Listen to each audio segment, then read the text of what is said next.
Hello, and welcome to the NOTstalgia podcast. A podcast where we discuss the retelling or continuation of pop culture favorites as seen through a queer and feminist lens. My name is Eric Lefebvre. And my name is Jessica Tricero. And this week, we watched Jurassic Park and Jurassic World. I was going to do the theme song, and then I realized that I was just going to do the Jaws theme song, and then I was going to do something else, and then I was like, okay, we have this joke in our house where every song is Jurassic Park. How does Back to the Future go? Bum bum bum bum bum bum bum bum bum bum. Yes, exactly. And then what does E.T. sound like? What does Indiana Jones sound like? And for some reason, the first thing that always pops in our head is always Jurassic Park. Yeah, I mean, it's the classic. It's the classique, as they say. I mean, it's a fantastic score. A fantastic score to a fantastic movie. I don't know. I recently, I mean, at least since quarantine started, I did rewatch all of the Jurassic Park movies. So which did was, we. You guys did too? Yeah, actually, we watched them in non-sequential order this weekend. I watched 1 in Jurassic World last, and I watched 2 and 3 first, which was very interesting. 2 and 3 are messy. 2 is fucking wild. I also completely forget Vince Vaughn is in Jurassic Park 2. Yeah, that's also wild. And, like, that whole thing is a fucking mess. Because the first one is, like, more of a discussion on the ethics of, you know, on ethics and on this. And there's, like, so much space in between moments and, like, so many parts with no music. There's so much that that is just kind of like left open, and people are smart. Like, we'll get into all of that, but then Jurassic Park 2 is just Jurassic World, in my opinion. Well, whereas Jurassic Park's a film; these are movies. Yes, and Michael Crichton, so the person that wrote Jurassic Park, was he developed the screenplay for Jurassic Park. He has not done that for anything since then. So I'm sure that also has a big part to do with it, because like this first one is like asking these big questions and talking about ethics and doing all of this, and it's like this giant capitalist Hammond. Yeah. Essentially, he becomes a socialist, which is fucking awesome. Yeah. And why Jurassic World makes no sense. Yeah, Jurassic World, I mean, we'll talk about it, but to me is canonically bad. I think it's a bad movie. With bad characters and bad tropes. Yeah, we'll dig in, but it's just a big commercial, which is, you know, it is what it is. Which it's so funny because one of the big messages for it is like, that they try to say is like, oh, well, corporate sponsorship is like so silly. Yeah. And then like the whole thing is like a Mazda commercial. It's all Mercedes. It's all Mercedes, like yes. Constant. And that's one of my big points that I want to get into when we get to Jurassic World. But yeah, it's like you can't have both. You can't both be a product placement film and then comment on product placement being a bad or lascivious thing. Like, no, stop.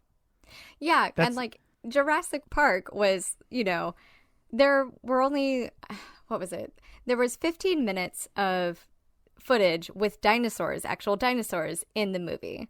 Out of that entire 2-hour, 7-minute film, only 15 minutes are with dinosaurs. The rest is all people and suspense and all of that. Where I feel like that is absolutely reversed in every other film but this one. Yeah, like the films tend to become a parade of prop and 3D or like special effects. Mm-hmm. Like a lot of it is like, oh, let's try to outdo ourselves. Where it's like, well, the story is secondary. Let's see how many dinosaurs we can get and how cool we can make them look. Because I mean, the stories for the most part, like the second one, bad. The third one, also not great, but I think a little bit better. I think a little bit better. It's a little bit better, yeah. But then Jurassic World is like, wait, what? Why? And then I haven't seen the sequel to the Oh my World God, me too. series. That's the one that I didn't watch.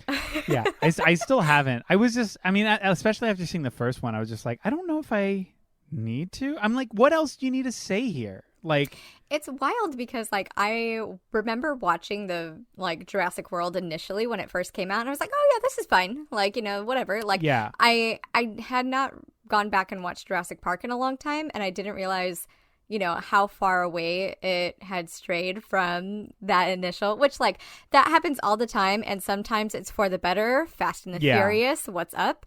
But this was a bad departure in every way. Yeah. Do you want to jump in? Yes, let's do it. Okay, let's do it.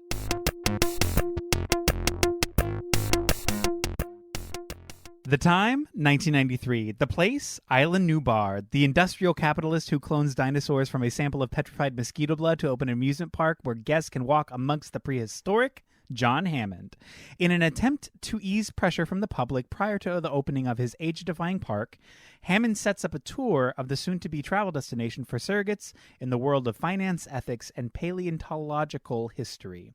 Donald Gennaro, a lawyer and financier surrogate, Ian Malcolm, a mathematician and chaos theorist with a penchant for ethical reasoning, paleontologist Alan Grant, and paleobotanist Ellie Sattler, who are both present to validate historic and scientific achievement of dino cloning. Accompanied by Hammond's grandchildren, Lex and Tim Murphy, the group sets out on their tour of this show-stopping achievement. What's this? Disgruntled and underpaid employee and lead coder Dennis Nedry is bribed to smuggle dino DNA samples out of the lab for a rival enterprise, and in the process has to shut off the entire power to the park, and now the dinosaurs are free to roam and wreak havoc? You know it. While Alan chaperones Lex and Tim through the Jurassic Gauntlet, Ellie, John, and Ian are trying to fix the power. Tim gets zapped, Ian gets rocked, the T-Rex is raging, but yay, power's back on! After several scenes of exhausting and emotionally stressful chase sequences, help arrives and life, finds a way. So that was so cute. I thank you. I loved it. So first and foremost, this is probably, I don't know how many times I've seen Jurassic Park, but in the last year, this is my second time watching this movie. I love this movie. I think Jurassic Park not only holds up, but I feel like every time I watch it, it gets better. Yeah. At first when we decided to watch this, I was like, oh, cool, this is going to be rad. Not like realizing, because I hadn't seen it in a minute, it is just such a well-crafted film. And It has, like, each of its characters, I mean, except for the kids, are interesting and have, like, I mean, the kids even are interesting in their own right, like, because they have something to say about trauma, right? Yeah. But, like, Hammond and Malcolm and Grant and Ellie are just so fascinating. And though, like, even though there's only two women in this film, right, the Lex and Ellie, they are both incredibly capable. They harp on Lex a lot for being a vegetarian, which I want to get into. But the way that Ellie is treated, Dr. Ellie, by the way. Yeah. They always say Dr. Grant, and I don't think they said Dr. Ellie enough, or, like Dr. whatever her last name is. Because there were a lot of doctors in this and in the second one. So I mean, not to erase them, but they're also fictional characters. So I did leave the doctor out of it. Yeah. Because I also did notice that it's never like they say Dr. Grant, but they hardly say Dr. What is her last name? What did I just say? We just said it earlier, but yes. But yeah, she's so great, and she's also like her abilities in this film are never questioned by men. Like not once. Like even when she's like, okay, cool, I'm gonna go fucking find these people, right? Like nobody looks at, like, Hammond is the one that says like, oh well, maybe I should be the one to go, because and she looks at him and says, we'll talk sexism in survival situations when I get back. Like, she fucking calls that out immediately. And I don't know what the hunter guy's name is, but like he was just like, yeah, absolutely, let's go, let's get this done, like, yeah. But at every point she's allowed to be smart and be good at what she does, and to be brave, and to be just fearless, like, yeah. Hell yeah.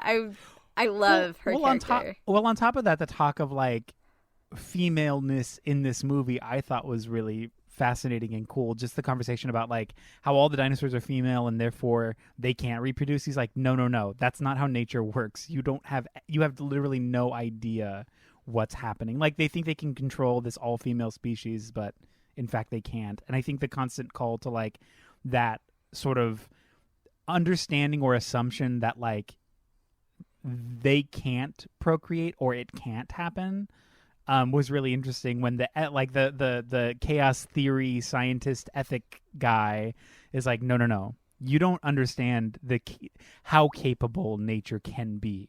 Like, you're really underestimating this here.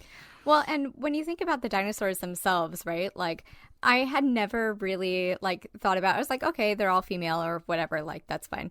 Yeah. But like, I never really realized that this film, like, when you think about, they are all women, right? And they are women as a means of control, right?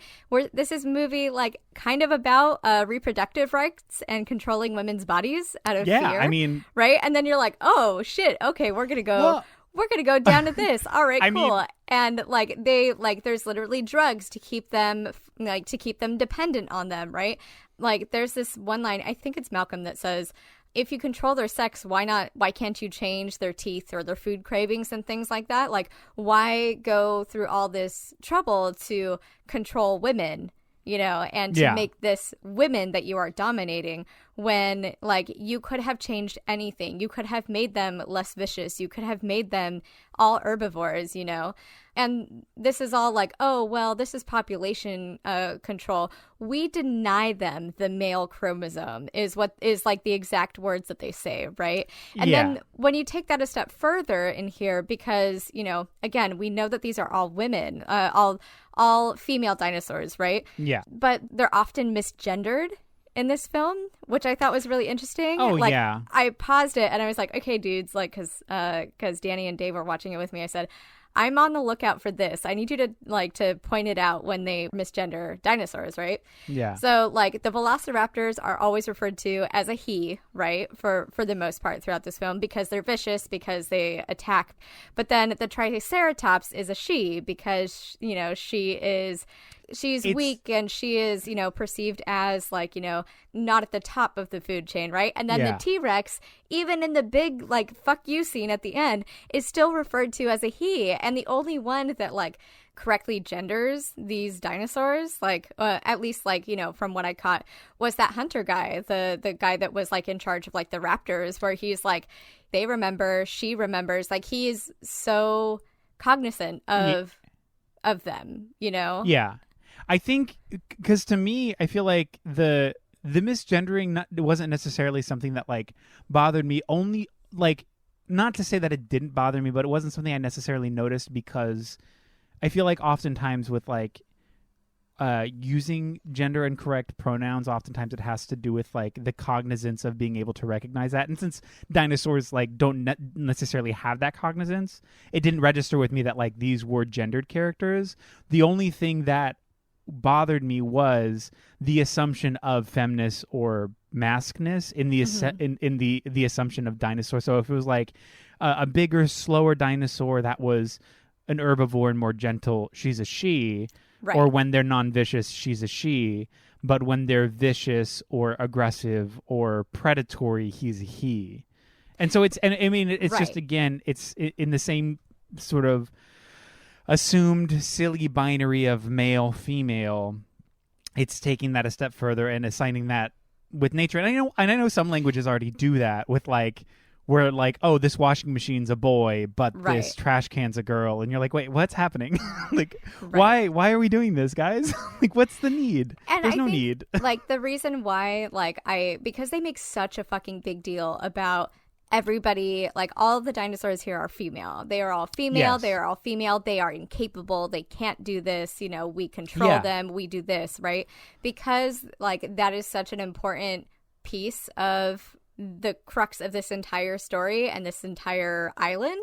Like, I think that's why, to me, like, when I'm reading into that and like kind of like analyzing it in the way that we do, that is like, to me, that's important and that's paramount, because this is still even doctors and and people that know better misgendering these dinosaurs, showing that they like also even more a level of they just don't respect what they made, which kind of like, goes into like the larger narrative, right? It's like it's an intentional misunderstanding of this thing they claim to understand so well. Or this idea and this creation that they claim to have such control over and such an understanding of. Even then, there's still an ignorance that they don't perceive, that isn't necessarily even addressed. Yeah, and I mean, like, Because, like, when you think about, like, this whole thing, too, like, they're like, oh, we were so careful, but they didn't even, like, I mean, there's a lot to talk about with, like, the park, right? And park safety and all of that, right? Oh, yeah. But, like, even from, like, a fundamental, like, building block of this whole thing, they didn't realize, oh, some reptiles can change sex, you know? Or, yes. you know, like, they didn't even do that much research into it because they were so excited at the possibility of being able to do this. It's really telling that that's what happened with their creations, and of course that's how they're going to, you know, run the park and all of that too. Well, that was my favorite thing that I never noticed initially, was the conversation of ethics and capitalism that is at the core of this movie. It's the conversation of, like, just because you can doesn't mean you should, and if you're doing it, like, if it's under the umbrella of this is for capital and for capital gain, it's ethically bad. Like, capitalism is ethically incorrect. With what's his name? I wrote down that, like, his whole monologue, that scene where they're having lunch. Malcolm.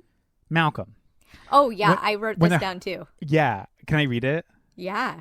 So yeah, they're having a whole conversation about ethics and capitalism, and then also, like, colonization is a part of the conversation too here, where he's like, don't you see the danger, John, inherent in what you're doing here? Genetic power is the most awesome force the planets have ever seen, but you wield it like a kid that's found his dad's gun. I'll tell you the problem with the scientific power you're using here. It didn't require any discipline to attain it. You read what others had done, and you took the next step. You didn't earn the knowledge for yourself, so you don't take any responsibility for it. You stood on the shoulders of geniuses to accomplish something as fast as you could before you even knew what you had. You patented it and packaged it and slapped it on a plastic lunchbox, and now you're selling it. You're going to sell it. Your scientists were so preoccupied whether or not they could do this, they didn't stop to think if they should. And then he's like, how can you stand in the light of discovery and not act? And he's like, what's so great about discovery? What's so great about discovery? It's a violent, penetrative act that scars what it explores. What you call discovery, I call the rape of the natural world. And you're like, oh, fuck, that's so sick. And it's so true. It's this conversation about just because you can doesn't mean you should. And on top of that, it's like colonizing mentality. He's like, what you call discovery is the destruction and pillaging of an entire different thing that you know literally nothing about. Yeah. And the reason you're doing it is to be like, I did it first, and also to get rich. So you're a piece of shit, is what he's saying. Yeah, which is gorgeous. Exactly. Yeah. And I love that, like, all three doctors sit there and just fucking dunk on Hammond, right? It's great. Like, and like, they are all just yes-anding without stroking egos, without whatever. Like, even like Ellie looks at him and he's like, not even you, like, you know, et tu, Brutus, right? And she's like, yeah. You created an ecosystem with things we don't even know how they react together. They picked plants that look pretty. You picked plants that look pretty, but they're poisonous, and these will defend themselves violently if necessary. You know, she's like straight up calling him out. And then when he has his like pity party with like 8 tubs of ice cream in front of him, right? She like straight calls him out, and she's, you can't through this, you need to feel it. And he's like, you're right, less automation, creation is, this will be perfect, blah, blah. Like, he's still trying to spin this like he's the good guy. And she's like, no, you were never in control. This was an illusion and people are dying. Something's wrong. Like, this is not okay, you know? And she never lets sexism, she never lets ethics, she never lets any of these men dominate her in a way that most other films would allow her to be, you know? So it's just, to me, like, that scene was like just fucking incredible. And then just Malcolm, this guy that like you perceive is going to be like just a pile of shit, right? Well, he's introduced as like this pseudo rock star, and he's even called a rock star because of his ethical and theoretical meandering, the way he talks, like everything can and cannot at the same time. And he's like, who the fuck is this rock star? Like, who is this person? I'm always on the lookout for a future ex-Mrs. Malcolm. And I was like, oh my God, right? But like, even in this moment, like, he has the most, like, that's like easily the best monologue in this entire movie. Incredible. And I love it. And even though he's a piece of shit, when he hits on Ellie or whatever, right? And then he finds out, like, and that was like creepy, right? But then he finds out, like, oh, you guys are together. Okay, cool, right? And Grant isn't pissed off about it. I mean, he was like uncomfortable, but he's like, I mean, yeah, she's my girl, like, and he's like, oh, okay. But there's no like toxic, like, what the blah, blah, blah, like they had all these moments that they could have done something really shitty to cheapen these characters and to cheapen their motivations, and they didn't, and I think that strengthened this moment and moments like these in this film, when they're just like, you created this. You don't know what you did. You're like a child with a gun that's just doing this. And Hammond's that line was so good. Oh, yeah. And that scene is I think that's one of my favorite scenes in just all of cinema.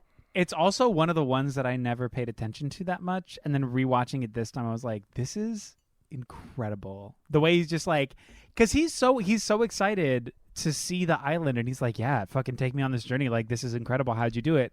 And then as soon as Hammond's starting to tell him how he did it, he's like, okay, this is a little fucked up. And then he's like, tell me more, I want to know more, give me more information before I like make this choice. And at the end he's like, what do you think? He's like, I think you're a fucking monster, I think you're a capitalist piece of shit, and I think what you're doing here is a gross miscarriage of like the natural order and natural justice, like, you fucking suck, and I think you're an evil person. And you're like, oh yes. So that scene where Hammond is having his own little like pity party with the tubs of ice cream, rewatching that, like, from a visual perspective, that one shot of Laura Dern sitting down at the table, there is so much visually there that I want to go over that I think is just like, what a chef's kiss of like visuals in a movie. Like, so they're sitting at two opposite ends at the table. He is basked in a gold light that's only shining on him at his end of the table, and at his end of the table he has way too many tubs of ice cream. She's sitting in sort of the cooler light that is in the entirety of the rest of the room. So she is, and there's nothing in front of her, and they're at odds. So you have this juxtaposition.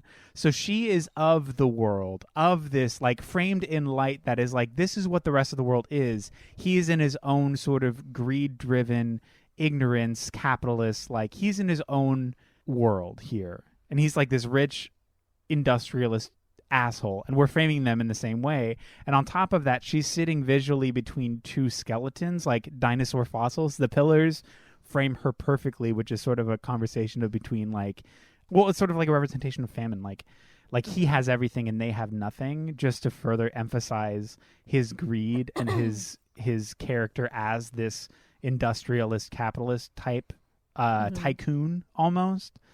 And it's just like a really small thing, but I feel like it's just like, it's so good, it's so nice. And like, especially when they have that conversation, like, she sits down and he's still trying to theorize how to fix it so he can look good. Like, I know this looks bad, but how can I fix it to make sure that it works so I still get what I want?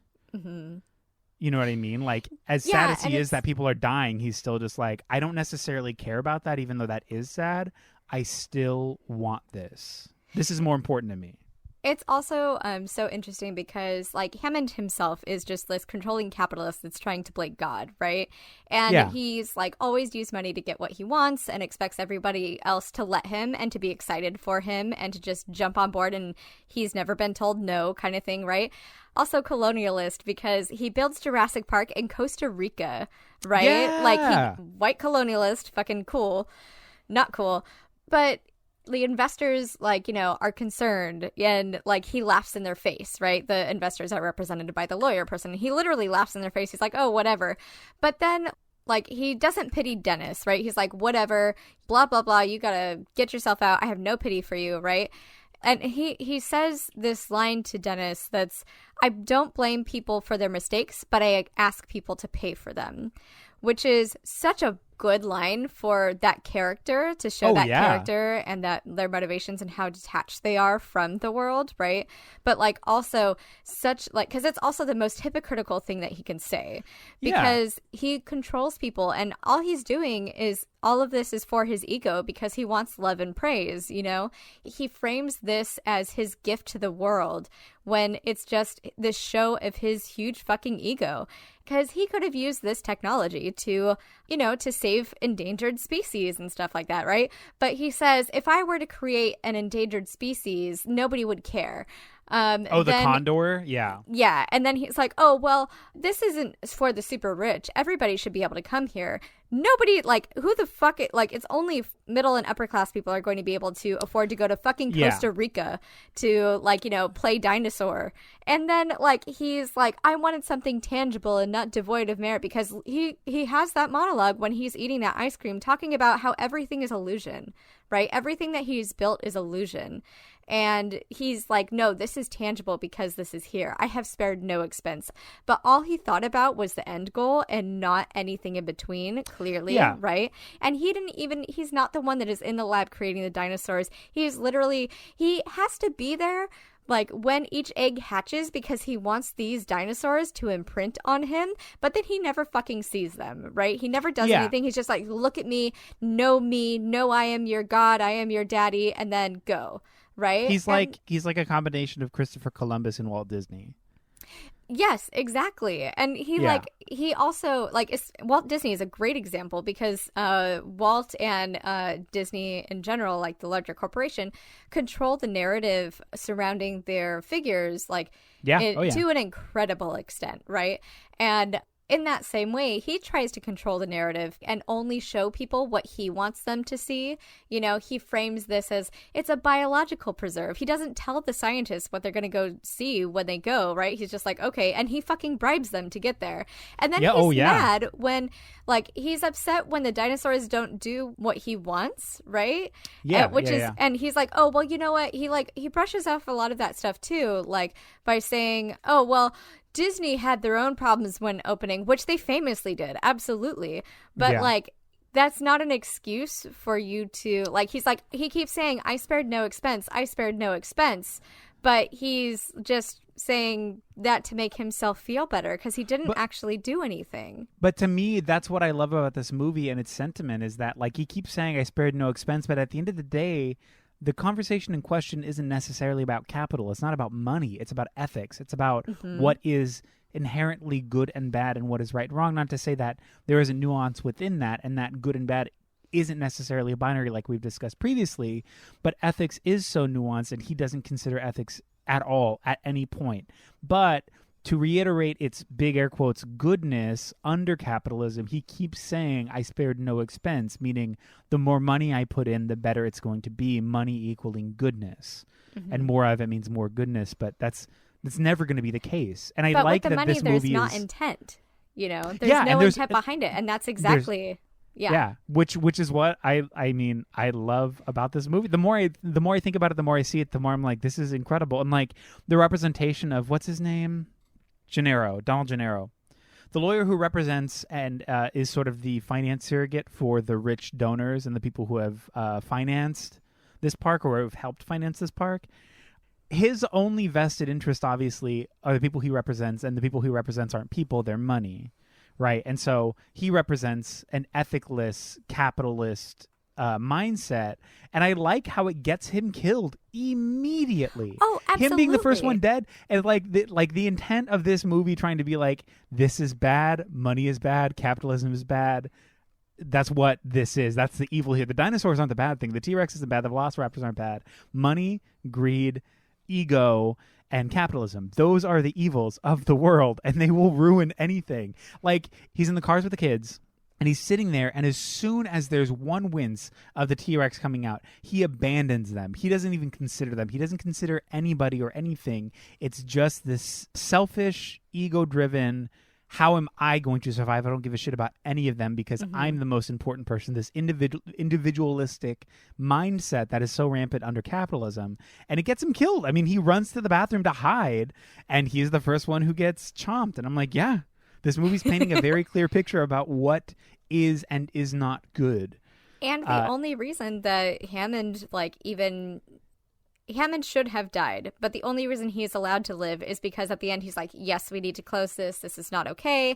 And like I know we're not discussing the other movies, but he becomes a socialist. He's called out immediately for being a socialist, and and he loses control of his company and everything because of it. Yeah. So he was radically changed by this experience, and it literally took his life and the life of his grandkids being in danger in order for him to understand what is is actually tangible and what actually has merit, which is so even more ironic, right? Because he's had those things all along. Yeah. But he's so blinded by the greed and the mindset of capitalism that he can't see that. And it takes this travesty to show him that these things are bad and what he's done is not a good thing. I noticed that too. Like, now that you bring that up in the second one, where he's kind of like, people have denounced him and he's kind of like, whatever. And he's like, yeah, it's a bad idea. Don't go back there. You shouldn't try to reopen it. You shouldn't do this. Please stay away from me. I also love the line when Alan gets in the truck and he's like, after careful consideration, I've decided not to sponsor. What did he say? Sponsor or what is the word? Endorse. Endorse. I've decided not to endorse Jurassic Park. He's like, neither have I. Yeah, he's and like, they drive off. Nope, I'm done. I'm like, good. Oh my God. And then Eric pointed this out. I guess I hadn't noticed this, but like the foreshadowing of the seatbelt when the helicopter's landing and how he has two female ends and he can't buckle his seatbelt because it's two female pieces. And then in order to buckle it, he just ties it, which is essentially life finding a way. Wow, I didn't.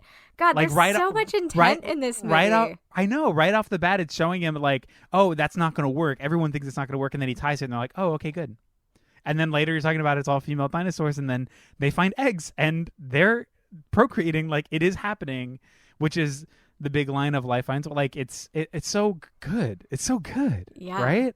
And it's so good because it lets you, like, it has these big moments, and then there's like. Yeah. Moments of like suspense and silence, and just like the pacing of it is just so great because it lets you take in what was said and then move forward from there. But it's not just like boom, boom, boom, boom, boom, boom, which the other ones are.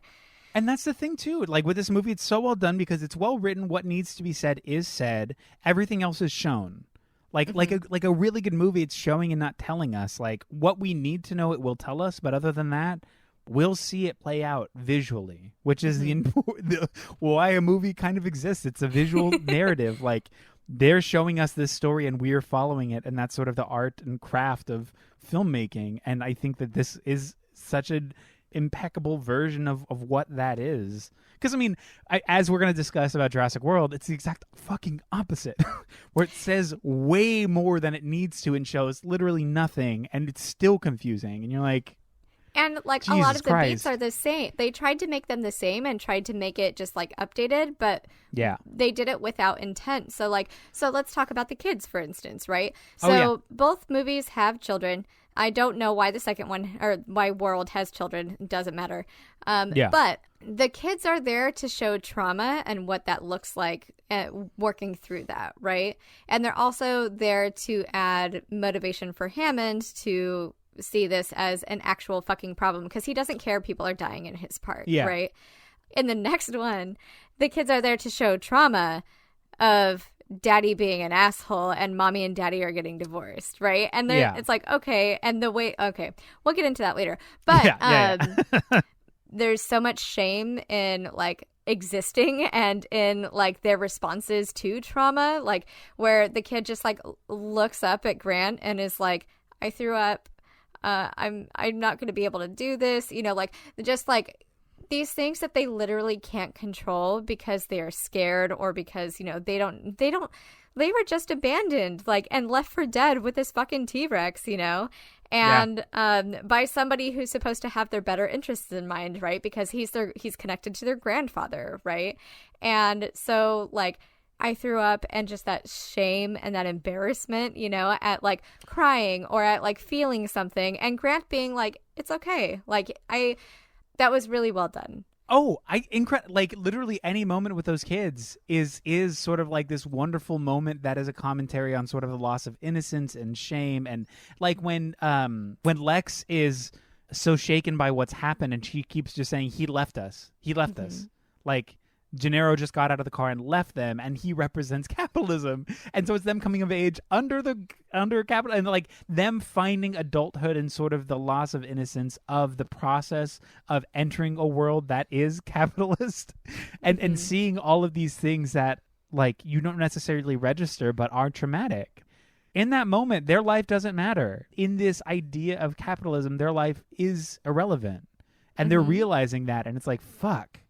So heavy. We're not going to get saved, and it's all because of their grandpa putting them in that situation, right? Mm-hmm. But then seeing it all play out and seeing trauma happen to them and them navigating that, and then I mean, obviously seeing them grow and get stronger, like not because of it, not to say that like that's what needs to happen, but watching them navigate it and still in the end being who they are. Like they're not ethically changed, which would have been so sad and frustrating is if at the end of the movie, because of these traumatic experiences, they are like hardened or bad in some capacity. I would have hated that, yeah. Because how many movies do that, right? Like, especially where it's like, now. oh, I've seen shit now, and it's like, shut the fuck. That's so boring. I'm That's an not the adult point. now. Like, yeah. But in this, like, these kids are going through this crazy traumatic stuff, and it's really just them recognizing that the system's fucked. They are not changing their ethics or who they are, even though they are still learning, just like we all are. But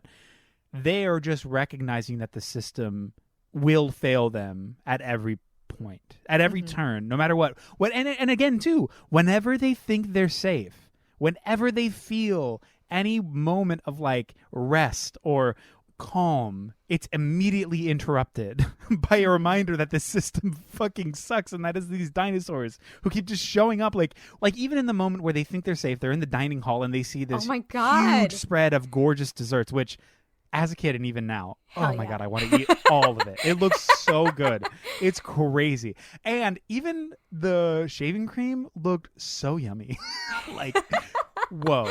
It just looks so appetizing. But even in that moment, like when they think they're good and they're safe, it's just nowhere you go is safe here because of this sort of ethically non-existent facility. Like your life doesn't matter here, and we're going to remind you of that every time, because the only thing that matters here is money and capital, and it's reinstilled every time with Hammond saying spare no expense, spare no expense, spare no expense.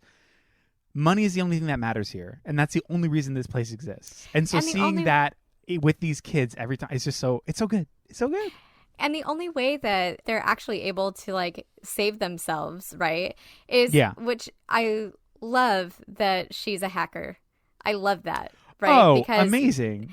Like as a young girl, be like, doing that, like women in STEM, fuck yeah, right? So she is what, like 7, 10? I don't know. I think she's like 10 or 11. Okay, I think 10. he's like I think he's like closer to 7 or 8. I feel like she's that makes sense. I'm bad at kids' ages. Actually, maybe she's like 12 or 13. I'm not sure. Regardless, she's very young, and she's young. Yeah. She learns how to game this system and how to at least make them safe enough to where they can recollect themselves and figure out a way out. And so her being resourceful and literally finding loopholes in order to exist, and in order to provide some sort of safety for herself, and for the people that she loves. That's the only reason that they're able to get a moment of reprieve from this even more traumatized. Like, okay, that for real, that raptor attack scared the shit out of me as a kid. The kitchen scene? Holy shit, that scared the shit out of me. The kitchen sequence is so fucking good. It's crazy. Like, I seriously will never forget the first time seeing like the raptor running down the hallway, and you see her trying to close the door, and then he slams onto the counter because it's a reflection. I was just like, this is this is it. Oh my god, this is so fun. Or when they're climbing in the rafters and like the raptor head pushes her up through the panel, and then she falls and is hanging, and it's like that perfect angle down shot of the raptor falling, her trying to get back up, and then perfectly jumping through and biting right as her foot disappears. Incredible. So good. Iconic. So great. Yeah. And then like even fucking right at the end too, when it's like the T-Rex in the main hall, and the T-Rex roars and that banner falls down and it says, "When dinosaurs roam the earth," or whatever. It's just like so beautifully cinematic and gorgeous and like so cool. So well done. And like Laura Dern is so iconic and so cool. Also the fashion, good. Like everything about this movie. Like I know it's so early 90s aesthetically, like the Jeeps and the goggles and the fucking everything, but gorgeous. Did you love those lawyer legs in the helicopter? Amazing.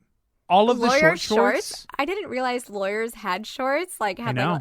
and I was like, I have a big, in all caps, note here in my notes. Ask Eric what he thought about those lawyer legs. Well, so I did not have a crush on the lawyer at all. I did not like. I mean, not only physically did I just like I wasn't crushing, but also capitalism and ethically, I was just like, oh, you're gross. Ethically, I can't say he's hot.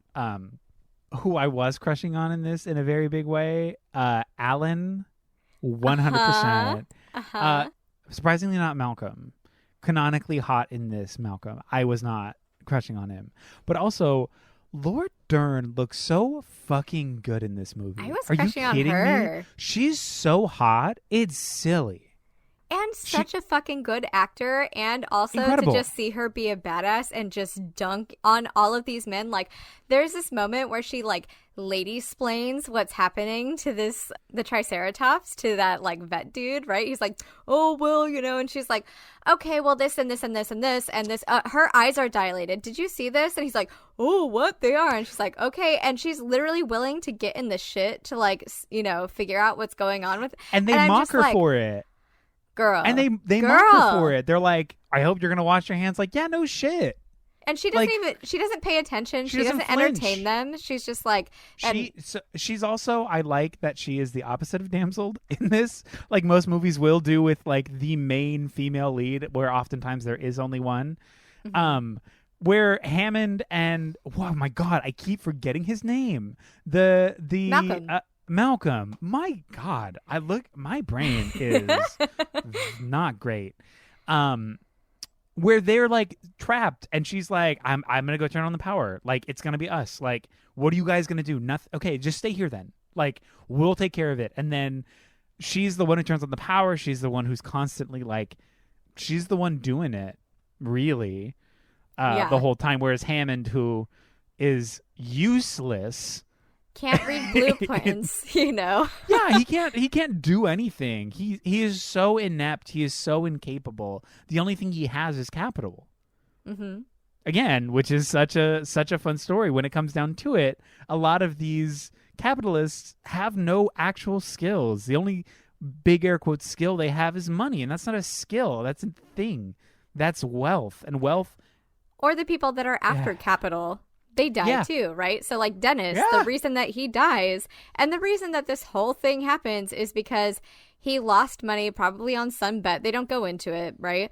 But it's implied that his money troubles are his own because we know that everybody is paid pretty well there, at least especially because he's a programmer, right? But he's like, I'm worth more, right? And he's willing to let everybody die and fuck everybody over just for more money. And like, he's such like a caricature, like every capitalist, like except for Hammond, and I think because he like eventually like goes to like being like he's a little bit more nuanced at least. But like the lawyer and Dennis are just so incredibly like they're just such big caricatures, and I love it. Same. I think it's. I guess I completely forget about Nedry, and then it's like, it's Hammond, but it's also him. He's the one who shuts off the power to get out, and he doesn't care about anybody's safety because he wants more money. And he like the whole deal is that this rival company is trying to open up a similar enterprise, but they just don't have the genes to clone. So he's gonna give them that for some insane amount of money. So again, it's disregarding ethics for capital, which is the whole. It's the whole like I feel like every iteration of story in this, whether it's a main plot or a subplot, comes back around to the concept of like ethics versus capital. Like whether it's a conversation about gender or feminists, it's oftentimes ethics versus capital or control versus marginalization. Like it's so good. And also like the chaos that exists within all of that too, because they couldn't have predicted this this giant ass storm. And it's so great that they have like a chaos theorist or a chaostician, right? That it's like at every point it's just like, anything that can happen will happen. And, you can think you're in control, but there are always going to be external forces outside of you and outside of, everything else. Like money is fake and money will never be able to control that. Fake, you know? The more that I think about that, the more impressive this movie gets, like on every level. I love this movie. Same. I don't know if I have anything else to say other than just how much I love this movie. How cool it is. Yeah. No, honestly, I'm good.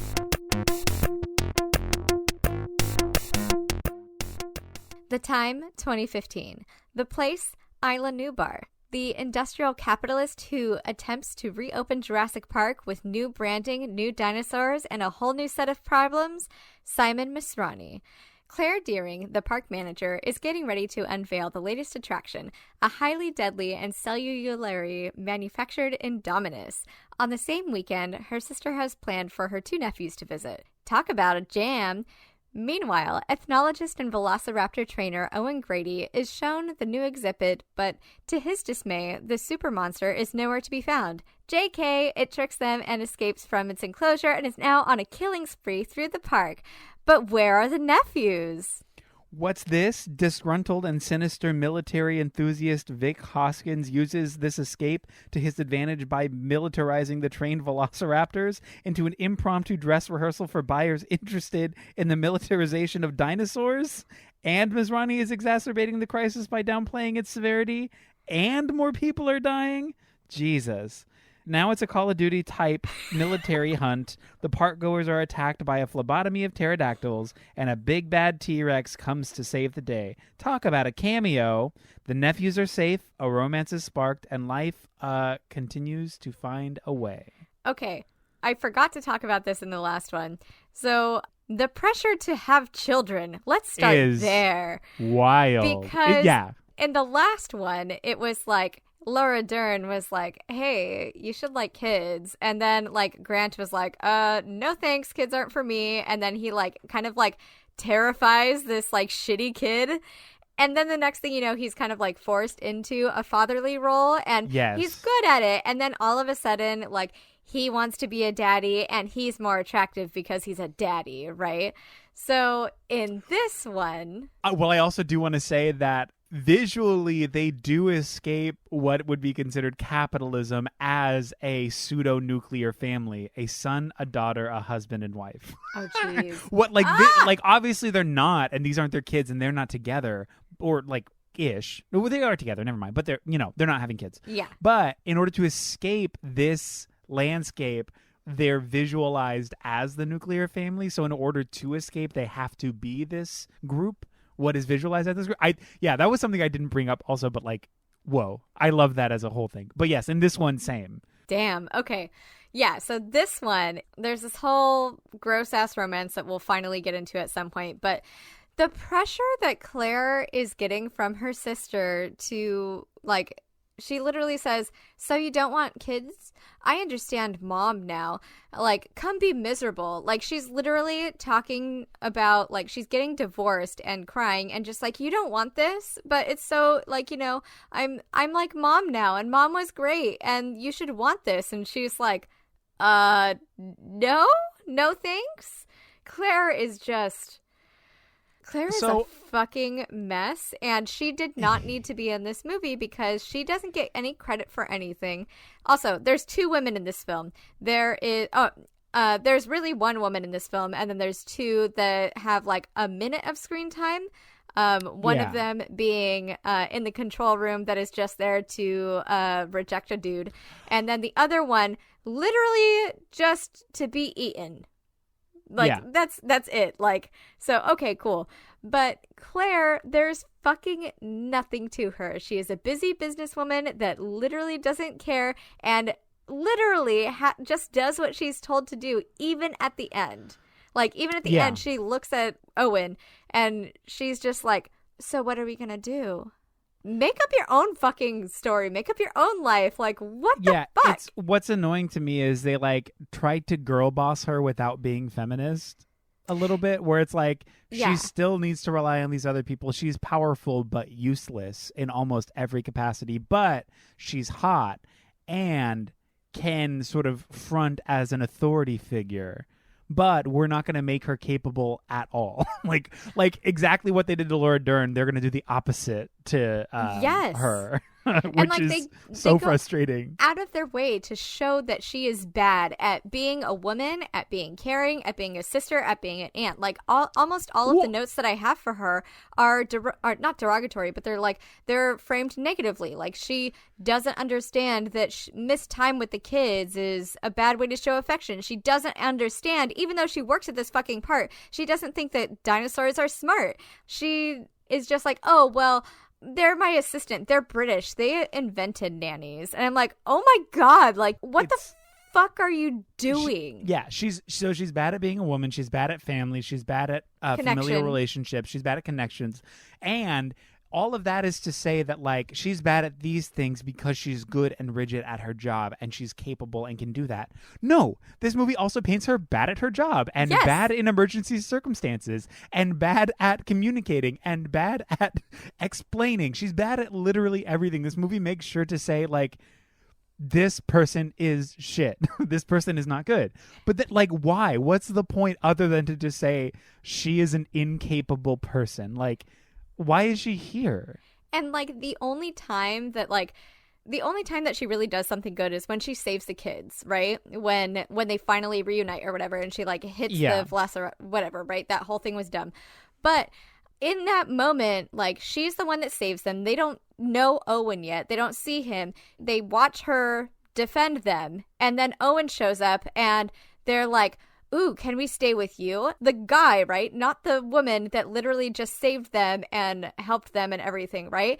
They didn't see him do fucking anything.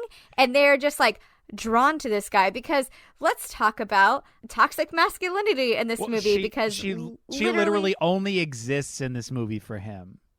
She only exists to be a love interest and in moments to make him look intelligent and capable and authoritarian. That's her only role here, is to make him look this way. Because even the kids, and again, the kids why are like, the kids even there? The kids don't need to be in this fucking movie. They're literally there, like, everybody is here to make Owen look good. And like, when they're in the car, he's literally the alpha male of the raptors. I'm gonna like throw that up. Is so gross. So I just want to say, how does, like, that's verbatim that is a direct quote from the fucking movie. The kids are they have to explicitly say this. The raptor, he's going through the raptor's names, like, oh, this is so this is Blue, this is Alpha, this is Echo. Also, I'm like, gross. And then they're like, oh yeah, they're betas. And the kids are like, who's the Alpha? And he says, you're looking at him, kid. And I'm like, I'm going to jump into a river and I'm going to swim far away from here. Your boyfriend is so cool, is like literally the line. And like literally, again, your boyfriend's a badass. They did not see him like... I'm not going to get over, she's the one that saves the kids and the dude gets the glory for it. It's and such a bad movie. Yeah. It's so, and again, like, even the introduction to their what would be romance, right, is like her failing at everything and then her showing up to his house and him like kind of harassing her to go on a date with him. And you're just like, what's happening here? And then her like big like, ooh, feminism moment is, you smell. And then she like has the last word. I'm like, this is the stupidest fucking script I've ever, like, this is so incomparably bad. She goes up to him and she's like, hey, I need you as a consultant on something. And he's like, you want to consult in my bungalow? And she like literally says, no, that's not funny. And he's like, actually, it was kind of funny. That's how that conversation starts. And it just keeps going down that. And he's like making fun of her because she is organized. Like, at the very least, she is organized and she is this and she is that. And those are supposed to be negative things, right? Because she can't just bone in his bungalow, you know? And I'm just like, wow, this is so bad. He's so fucking boring. And also, I just want to like go on record and say a big fuck you to Chris Pratt as a person. Like, homophobic, conservative Chris Pratt. Like, on record, he sucks. Fuck him. But even this character is like so silly and bad and like, oh my God. We'll come right back to the toxic masculinity, but like the product placement when he's sitting there and he's drinking a perfectly framed Coca-Cola out of a bottle, and he's like this what would be considered picturesque masculinity as a whole, but in a westernized lens. Like, this is the American man working on a motorcycle, drinking a Coke, kind of smelly but hot. Like, it's so just gross. So boring. It, like, not only is it just gross, but it's just fucking boring. Like, Jesus, this isn't interesting or good. And, like, yeah, even from the very beginning, it's like, it starts off with the dad being condescending to his son, because his son is saying goodbye to his girlfriend, right? And he's like, you're gonna see her, blah blah blah. Oh, like, and he's like, he is just the most toxic, most disgusting, most gross piece of shit, right? Well, and then that's how we start off, and I was like, oh, cool. This film wants me to know within the first 30 seconds that it hates women and this is about. Like, cool. Because she's like, I love you. He's like, okay, bye. Yeah. And, like, they get in the car. Also, just, what is his moral payoff? He doesn't have one, right? The kids, no. He remains just this, like, super shallow, silly piece of shit. And the only moral payoff for him is, like, I think what they were trying to do is be like, oh, he's just like a silly kid who's not, and oh my God, I can't believe that, like, this is part of the story, but is not a real man, right? Mm-hmm. Like, big air quotes, real man, because he's, like, shitty to these girls and he's, like, flirting with all these chicks. But then the real man, Owen, shows up, and so I guess his moral payoff is like, oh, that's like a real man. That's who I'm supposed to be. Who's also shitty to women. Who's shitty. And that's the thing. It's not, because it's not like, I think that's where they wanted his character arc to have the sort of emotional or like moral payoff, like what he's going to learn by the end of Act 3. It's how to be a big air quotes, a man. But in fact, this version of picturesque masculinity is literally the epitome of toxic masculinity. So what the fuck? Like, again, this movie is just bad. It's poorly written. It also, it just doesn't make sense. It's just bad. I think part of their payoff they were trying to build for him too was, like, at the end there's like this we're brothers moment with him and his little brother, who he's just like, the whole time he's trying to, like, you know, before shit hits the fan or whatever, he's trying to distance himself from his family and from his brother and stuff like that, right? And he's using, like, he objectifies women as a means of escape because he's in denial about his parents' divorce, because he's like, whatever, they're going to be back together, whatever, this doesn't matter, whatever, I don't matter. And, like, why show that he has a girlfriend?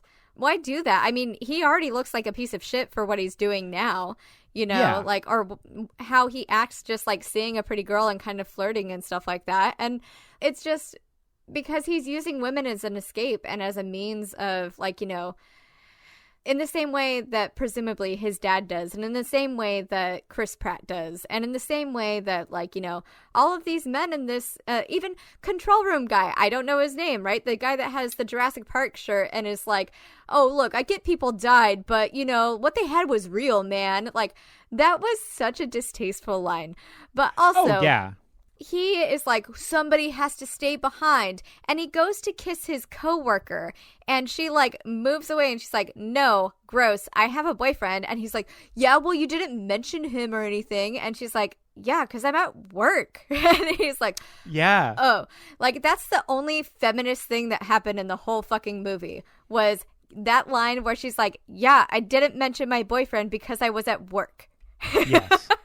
So I will say Lauren Lapkus was by far my favorite part of this movie.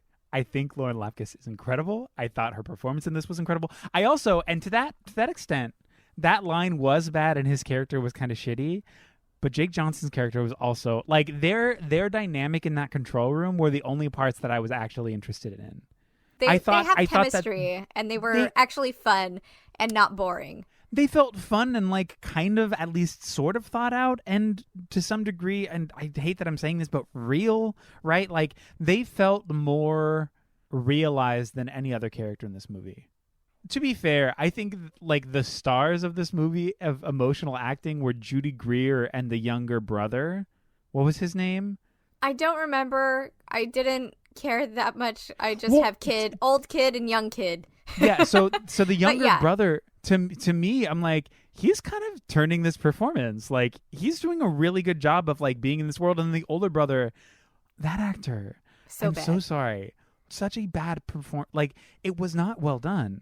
And also Judy Greer, their mom, like seeing her act around these people, it was like, she is obviously fantastic, but who are they? And then the younger brother, any scene he has with literally anybody else, he's like the actor. He's like actually acting. And the older brother's like, yeah, whatever. Oh, I'm the teenager. And I'm like, I need you to take this day one improv back to your improv. Like, I need you to take it right back. Sweetie. Like, you too much. It's too much. It was just bad. It was not well done. And like, I have so many things that I like. There's just so much bad about this movie. Like I was saying at the beginning of the episode, the using product placement within the movie and then calling out product placement in the movie as a bad thing. Like, straight up Jurassic World, shut the fuck up. That's so boring. And like, because again, you're not doing it in any sort of comedic or intentional way. It just is. Like, you're not calling anything to it apart from just like, oh, what are you going to name it? The Verizon Wireless whatever. And then the next shot is her in a Mercedes commercial. In a fucking Mercedes commercial, driving across the island in a Mercedes where the logo center frame, we pan out, back of the car, Mercedes, front of the car, logo center frame. Inside of the car. What the fuck? Like, this movie literally is so silly. It's so silly and bad. It tries to use capitalism as the cause of the problems and the solution to it, right? So what bugged me about even like the premise of all of this, because like I said, I watched all this shit this weekend, right, is seeing Hammond in 2 and 3. Was he in both? Whatever. But he's just like super against the park opening. He's super against all this stuff, right? He's like, we need to protect it, make sure people can't get there. And then the new CEO has this line right away where he says that Hammond entrusted his park to him personally, right? When this CEO guy is the biggest fucking capitalist that you have like ever fucking seen, right? He's got oil, he's got telecom, he's got big business, and he's also in the war business too, right? And at the same time, they're also trying to put him into this spiritual person of color trope, right? Where he's like, how's the park doing? No, not the numbers. Is everybody happy? You can see it in their eyes. Key to life is, or a happy life is accepting that you're not in control. Enough about money. Let's talk about something else, And that doesn't make any sense. Like, all of these things. Because then the whole idea is that, like, yeah, he's a rich guy, but he's very laissez-faire, like very casual, very whatever. And then that's called out later when he's like, why did you do this? He's like, you asked us to make a monster, a bigger, badder, scarier monster. He's like, I didn't ask you to make this. He's like, what did you think we were making? What did you think we were doing here? And that's supposed to try to be like the ethical resolve, like, if you don't care. But at the same time, he can't be both. He can't be like big business and yogi on the beach. Like, he's trying to be so distanced from capital, yet he is in charge of the entire capital of this place. So doesn't call an alert, doesn't fucking evacuate people, right? And that's the thing. And again, the whole laissez-faire, like, he's supposed to be so casual and so calm, but by being casual and calm to, again, protect the sanctity of the park, because the park is the only thing that really matters here, he's just allowing more people to die. Mm-hmm. Right? Like, also, they still did not have good safety measures in place, because clearly they couldn't get 20,000 people off the park, like, off the island in even a couple of hours. And I'm just like, okay, what the fuck did, like, how logistically, how does this work? And how is that possible? Yeah, absolutely. Also, going to the crux of, like, our podcast, which is nostalgia shit, talking about like reboots and like why these stories are retold. The fucking nostalgia bait of this movie, of them finding the old park remnants and the skeletal buildings of like what was there, and then walking around the 90s Jeeps, and then the kid picking up the goggles and them turning on, and him picking up that like last banner that said when the dinosaurs roamed the earth. Like, why? Like, the original I know, Jeep. Yeah, I know why you're doing it, but like, I'm so fucking bored. This isn't entertaining or fun. Like, to me, in-world memorabilia, like when he like the t-shirt, that Jake Johnson's wearing in the movie. That moment where he's like, don't you think that's insensitive that all these people died? I'm like, okay, if we're going to use like a little nostalgia trope here for this, he's wearing a shirt from the old park. It's in-world merchandise of this cataclysmic event that happened previously where people were injured and hurt. And it was a huge story, I'm assuming, in this world. That's fine. To me, I was like, yeah, cool. Yeah. I like this as a piece of like you're tying the nostalgia into the story in a good way, but them just walking into the remnants of this old place and they're there for like fucking 15 minutes. I'm like, I don't need any of this. Well, why Big Brother are we here? Is like, look, I'm a car guy now. I'm a man, right? I do cars. Also, oh my God. Don't show your feelings. Don't cry, little brother. We're VIPs. We don't need to listen to rules. And I'm just like, this fucking kid. I fucking hate this. I fucking hate this. I hate this.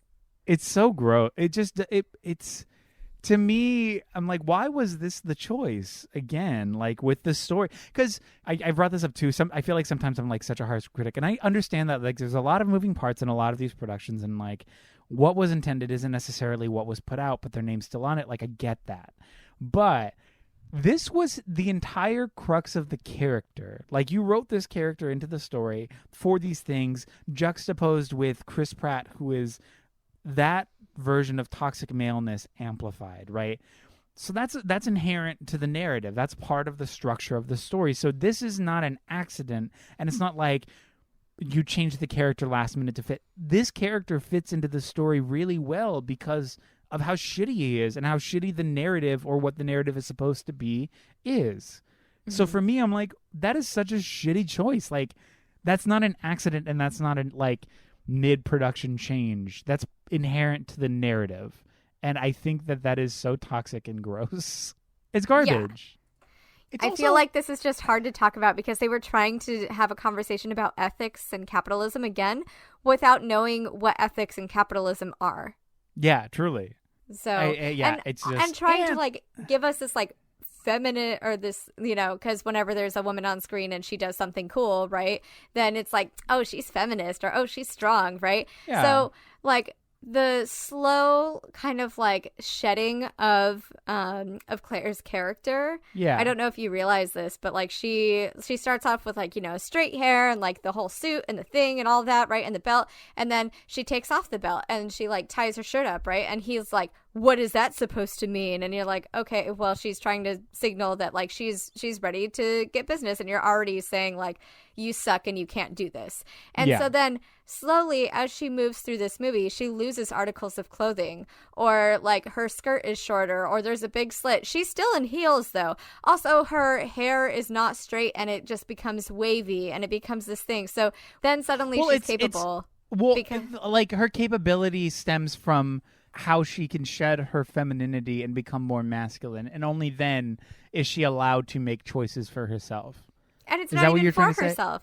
Yeah, it's not even for herself. It's for other people. But at the same time, it's like she is incapable. But the further we get into the movie, the more like they're just making her look more rugged and less feminine, and therefore she's like more capable. Which is just again that sort of toxic masculine ideal being the crux of this narrative is, again, it's just a bad choice.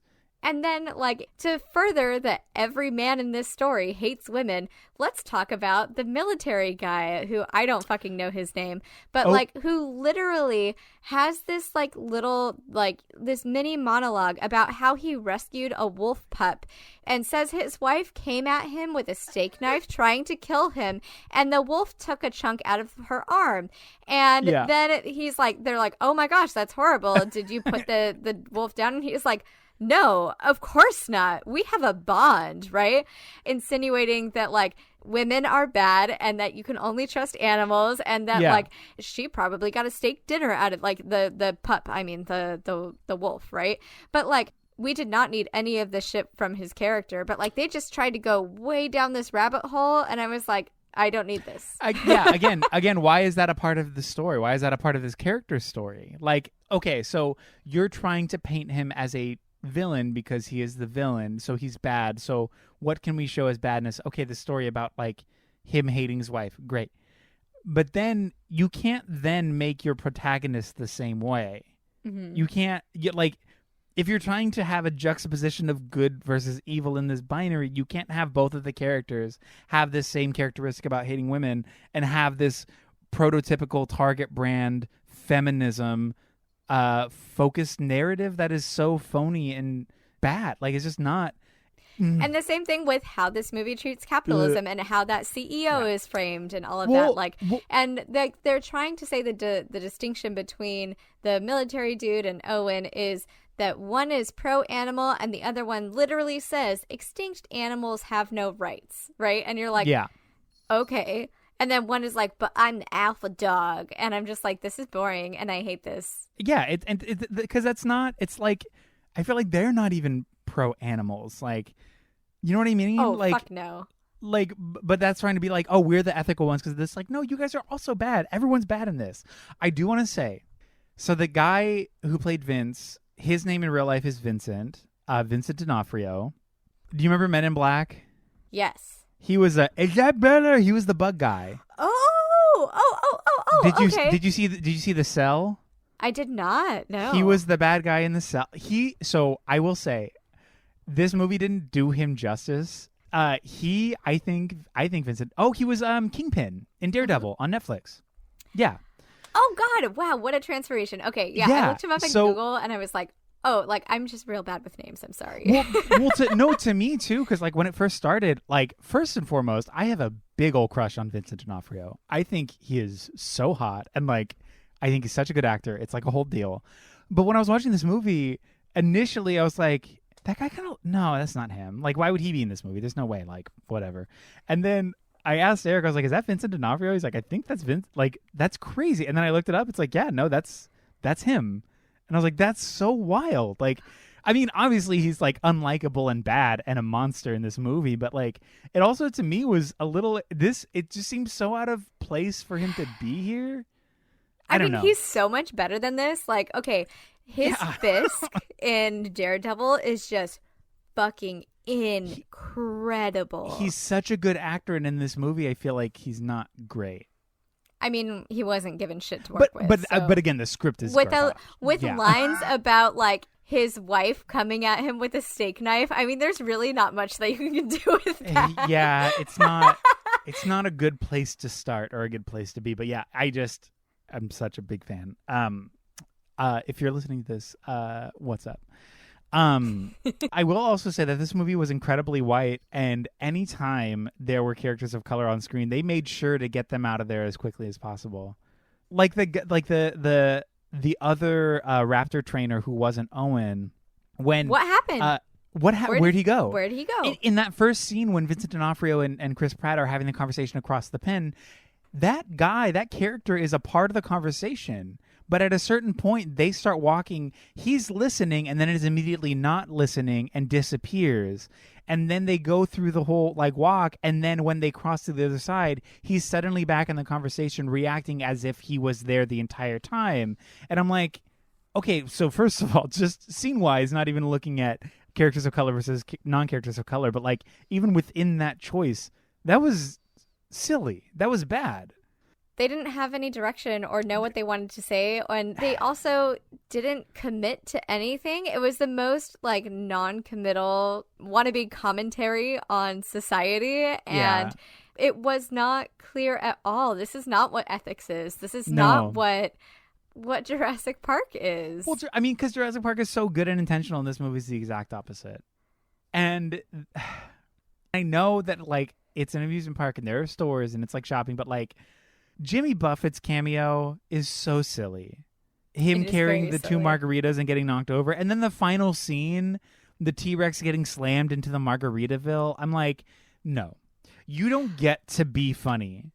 There are some moments of whimsy. The fist bump, and I'm like, the eye fist bump between the raptor and the T-Rex. Absolutely the fuck Oh not. my God.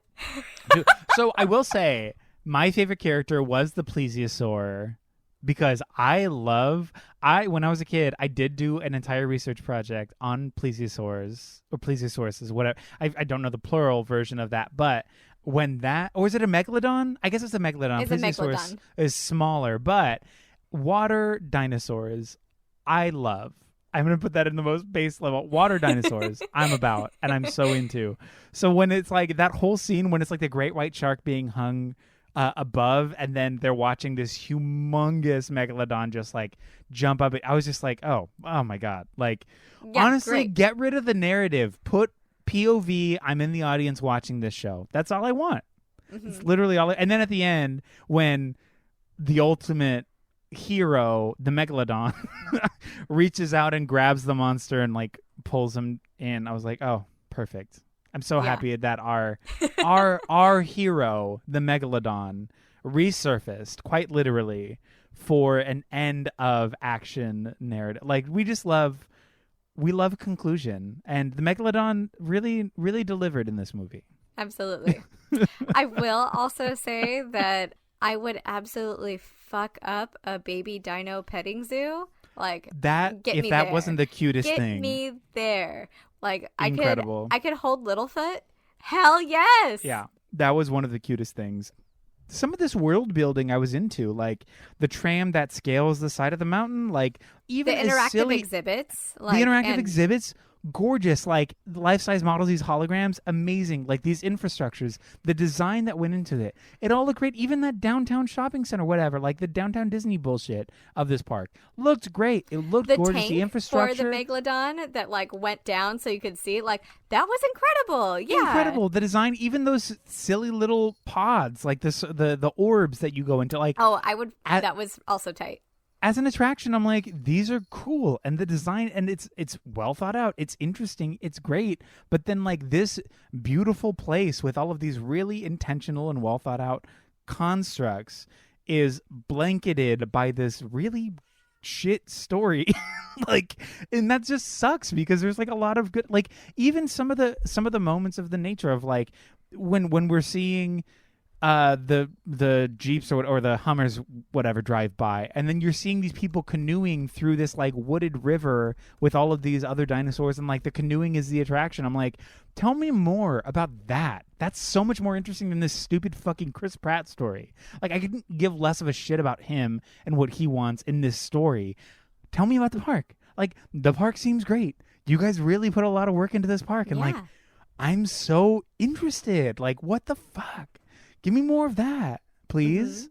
Mm-hmm. Here's another weird thing about this movie is when the military is like going after and they're in the control room, and why are we monitoring their hearts on the screen? Why is there a heart monitor just so we can see them flatline? Like, how is that a necessary piece of visual information for the people in the control room of this world to see their heart beating? Like, any of that information is good, like, just because you assume they're going to die and you want to see their heart stop. And like, obviously it's a visual clue for the audience to be like, wow, this is severe. But at the same time, I'm like, this isn't a fucking video game. Also, now's the time where you decide to show us, not tell us, when the entire previous hour and 15 minutes is all exposition. Why now for this really bad choice? Like, this isn't a fucking video game. You know what I mean? And I was just like, that's bad. Whiny exposition too, right? Like, because I kind of felt like everybody was just kind of, everything sucks and everything's hard and you don't, it felt very whiny, and I was not here for it. I was not here for any of this either. The kiss between Owens and Claire, not only was that like sloppy and unearned, but like, where'd that come from? That was for no reason. It was just to further or at least catalyze they're going to get together by the end of this, right? Like, there was a staunch, like, will they, won't they at the beginning. They're establishing that. And then it's like, well, we need to make them kiss. It felt like they were just like, we'll make them kiss here. Why?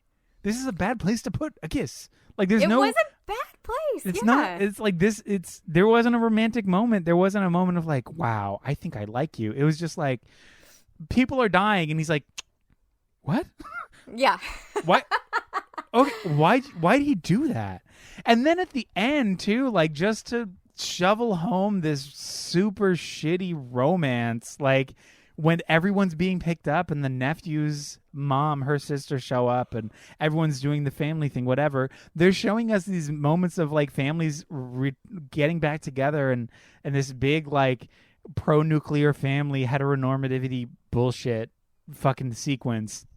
And then it's like a close-up shot of Claire looking over at Owen, and then Owen looking at her, and I'm like, this is a bad movie. This is a bad movie. This movie is so bad. It's so bad. And like, then the parents come to pick up the kids together, and so then I'm also like, they probably didn't get divorced because, you know, the son already like set up that they've gone through this song and dance before, right? Yeah. And so it's just like, there was a lot of beats that didn't need to be there, and I don't get it. I don't know. The fact that there is that implication of like, oh, they're a family unit again, they're not getting divorced at the end, was so just like, why is that necessary? Just like, fucking let them get a divorce. Don't imply this bullshit that like this trauma brought them together and like they can be a family and they've reconsidered what wasn't working and they know that like it's a true love thing. Shut the fuck up. Like, just break up. Mm-hmm. Jesus, like, it's not that hard. What the fuck? And again, it's just because the dad sucks. So like, for real though. Yeah, it's just poorly reiterating this idea of like, you should probably stay together. You need to stay. Like, no, nobody has to do anything. Let them break it. Like, why are you shoving this cis-normative, heteronormative, fucking nuclear family shit? Like, stop. Like, it's also not earned. None of it's fucking earned. So it's not earned, and then it's just this like shitty binary fucking procreative propaganda. It's so bleh. And it's also like, wow, trying to reiterate these like really outdated ideas about marriage and about like you as a child, right? Like, because a big thing is it's like, oh, I'm so sad that mom and dad are getting divorced. Oh my God, who am I going to live with? The whole thing. Like, and that is like traumatizing. And that is, you know, that does really suck. I have been through it a lot, so I'm a bit desensitized. I think I have like some shit like 9 parents because my family is firm believers in divorce. Oh, which, yeah, like, no shit. Cool, that's fine, you know? But like, these kinds of things always make me feel like when I was young, they would make me feel really shitty because it would just remind me that like, or just, it would just be like, oh, this isn't normal. Oh, this is bad. Like, oh, you're bad because this is happening, you know? And so it's just, it's so harmful to just keep showing that, and not in like a good constructive way, or not a way that you can like, you know, as a young person watching this, because this is also like, this isn't just for adults. This is a film for young people, right? My nephews love this movie. They love Jurassic Park. They love all this stuff. And like, that's great. I'm so happy for them. But like, for people that don't come from heteronormative families, or that don't come from the nuclear family and all of that, like, it doesn't, this, like, these kind of narratives are just so fucking old and just really have no place, you know, and they just work to further alienate the young people that they're supposed to be representing. Yeah. They are such an easy pivot point narratively. It's just like the easiest place to be like, oh, the parents are divorcing, whatever. Like, they're so unthoughtful. Mm-hmm. Like, it's just they've done this a million times. Okay, do it. Just put that in there. Like, this whole movie is so unthoughtful. This whole movie is some kind of like product placement packaging to just resell this idea of dinosaurs to kids. Whereas the first one was like an actual film. This one's barely a movie. Yeah. I mean, the fucking movie is just cutscenes of a video game about dinosaurs. It's a bad movie. I hate this movie.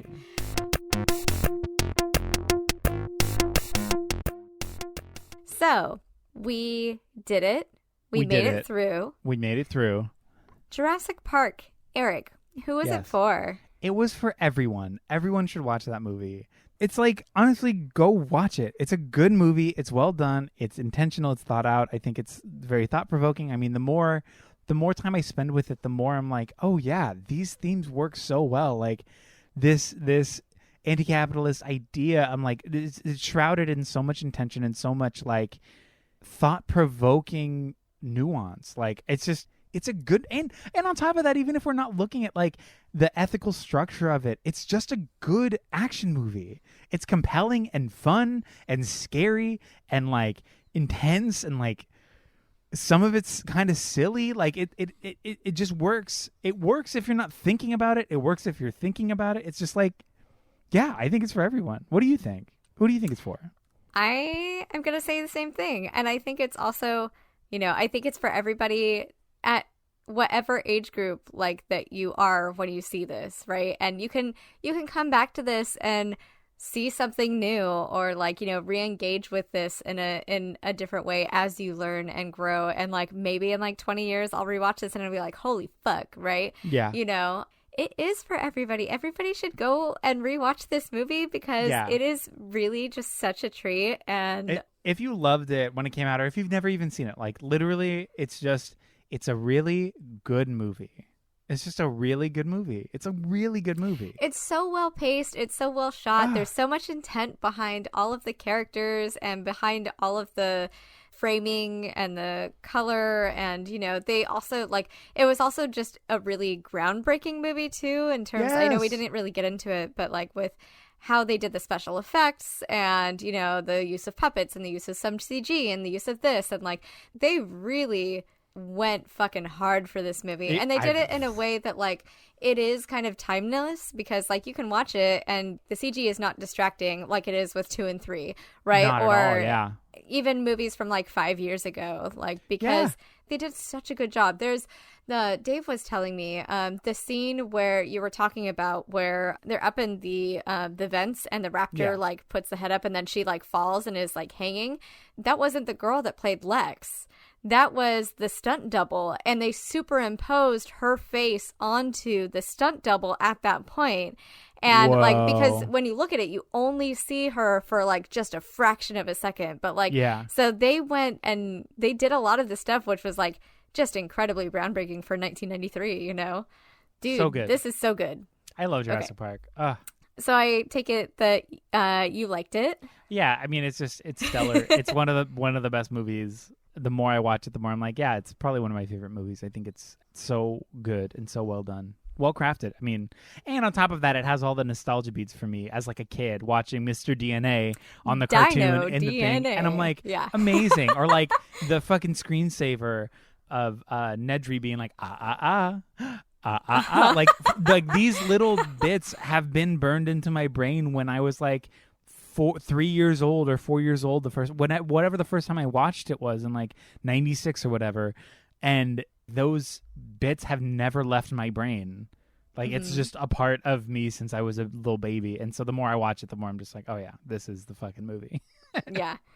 It's so nice. I also loved it. And it's so nice to revisit something from childhood and not be like, wow, this is such a problematic piece of trash. Right? Yeah. It's nice. Especially being such a big part of, your childhood. Like, and like you said, like these images are burned in your brain and everything, just like a lot of that just probably worked its way in and just reinforced itself into how you feel about capitalism today. I mean, these are the films that shaped us, and here we are. I'm here for it. And this movie had a lot to say behind the scenes. So now the complete opposite. Yes. Jurassic World 2015. Was it new, interesting, or the same? Progressive, regressive? How has the story evolved with today's ideals?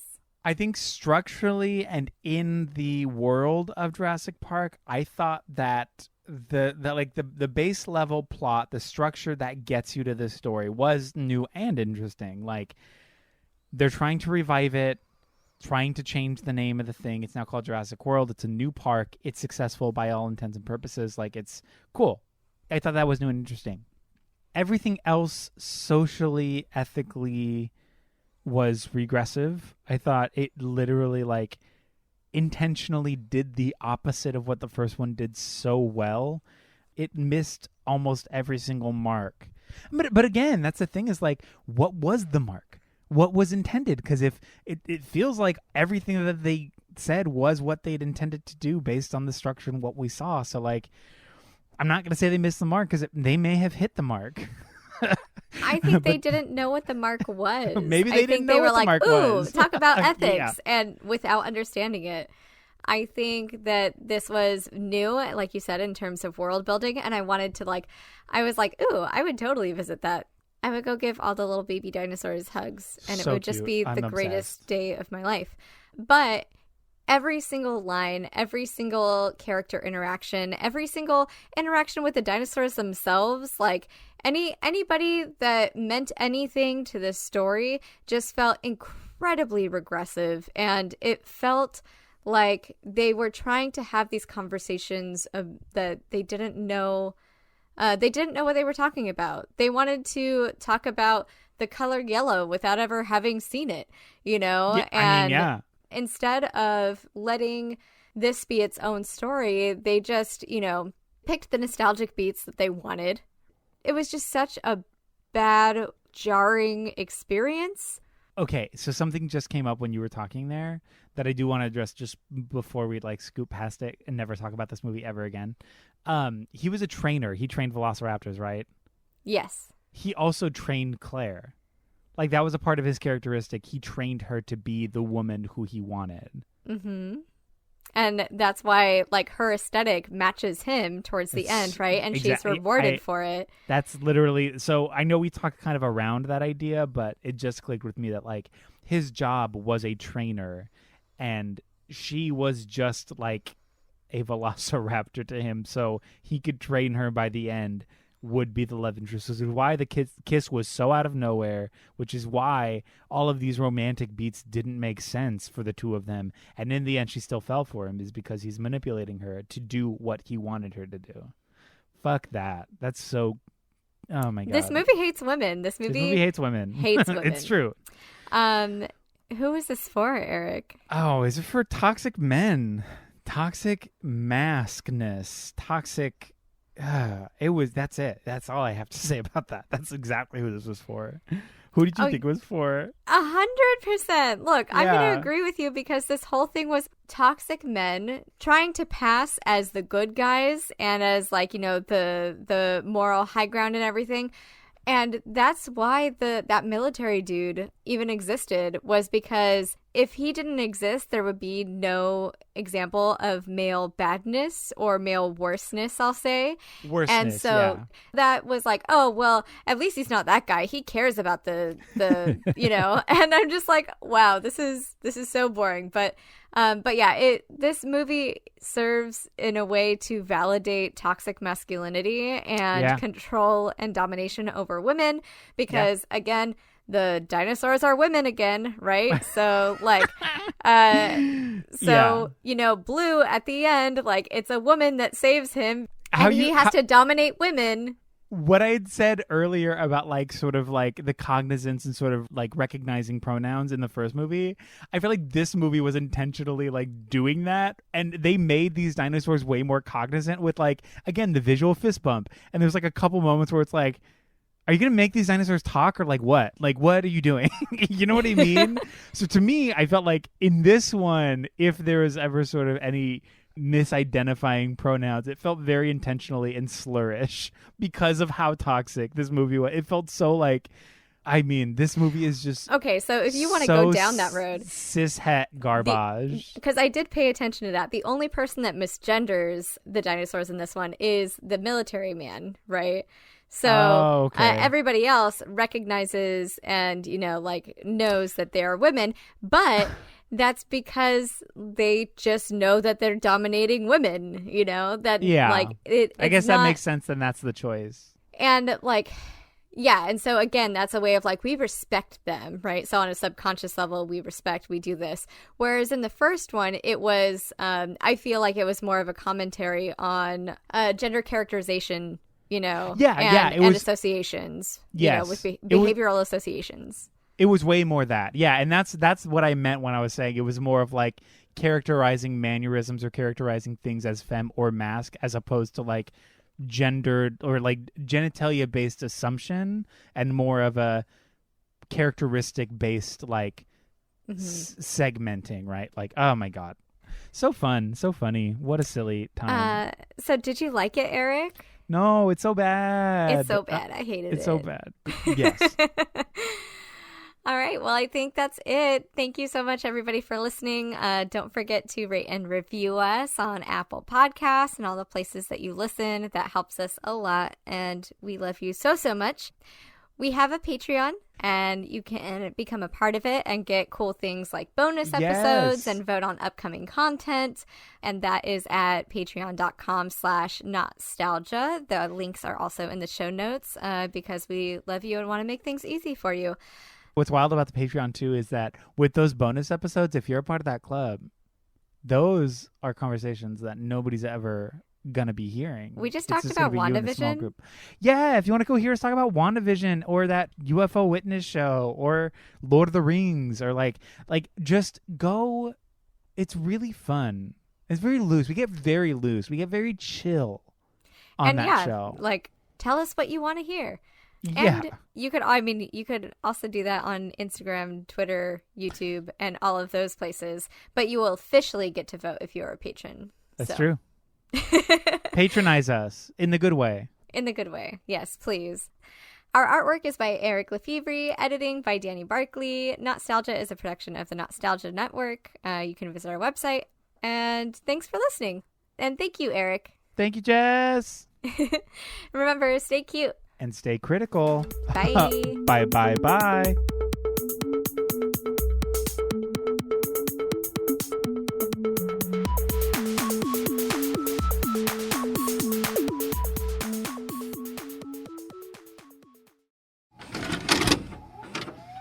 This podcast has been brought to you by the NOTstalgia Network. Visit thenotstalgianetwork.com for more. You enter the dungeon and see the evil wizard pointing his wand directly at you. He says, "Show me a funny and delightful actual play Dungeons & Dragons podcast, or I'll consume your souls!" What do? I take out my phone and find Quest Friends Forever on Spotify. I show him how to find Quest Friends Forever on Apple Podcasts. I share the Quest Friends Forever Instagram and YouTube pages with him. And you all get critical hits! Yay!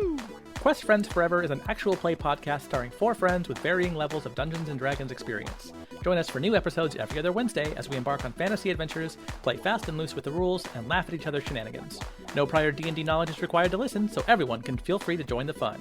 Quest Friends 4, that's the number 4, like how there's 4 of us, ever. Find us on Apple, Spotify, or wherever you get your podcasts. That's Quest Friends Forever.